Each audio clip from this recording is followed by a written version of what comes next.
Kuchelewa kusimama kwa maumbile yako ya kiume baada ya kumaliza raundi ya kwanza, kuna wakati ikitokea ghafla, ni hali ambayo ni ya kawaida.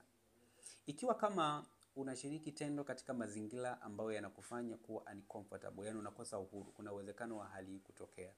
Ikiwa kama unashiriki tendo ukiwa na matatizo ya kisaikolojia, yani una hofu, una uoga, una wasiwasi, unaona aibu, kuna uwezekano mkubwa wa changamoto kama hii kutokea.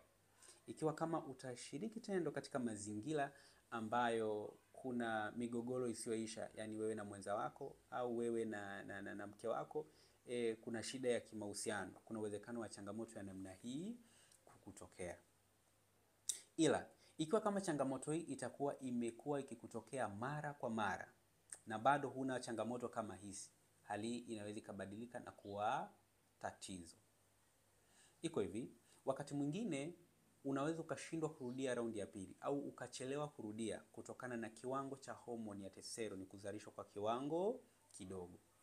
Au hali hii inaweza ikatokea kutokana na tabia ambazo unazifanya kwa sasa au uliwahi kuzifanya huko awali, za kuangalia video za ngono, kujichua, kunywa pombe kupita kiasi, unakula sana vyakula vyenye mafuta mengi, una matatizo ya kisaikolojia, una magonjwa. Hivi vyote ni visababishi ambavyo vinaweza kupelekea ukachelewa kurudia sana raundi ya pili.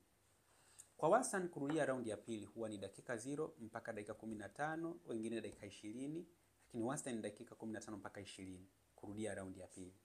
Sasa kuchelewa kurudia sana, kuna wakati inaweza kutegemea umri wako, inaweza kutegemea mazingira kama nilivyoeleza hapo awali. Sasa kama mtu una umri mkubwa, tuseme una umri wa miaka 50, 60, ukichelewa sana kurudia zaidi hata ya dakika 30, wakati mwingine ni hali ambayo ni ya kawaida kulingana na umri wako, kwa sababu kadri umri unavyozidi kuongezeka, kiwango cha uzalishaji wa homoni ya testosterone huwa kinapungua. Kwa hiyo mwanaume mwenye umri mkubwa kuchelewa kurudia huwa ni hali ambayo ni ya kawaida. Ila kama ni kijana, una umri wa miaka 20, 29, 30, 40, unachelewa kurudia sana, alafu imekuwa ni ya mara kwa mara, hilo ni tatizo, sio hali ya kawaida. Nini cha kufanya? Unatakiwa uzingatie sana kufanya mazoezi, kula lishe bora, lakini pia upunguze matatizo ya kisaikolojia. Na kama unatambua kwa kuna tabia ambazo uliwahi kuzifanya au mpaka sasa unazifanya, basi unatakiwa kuepukana hizo tabia ili ubaki salama.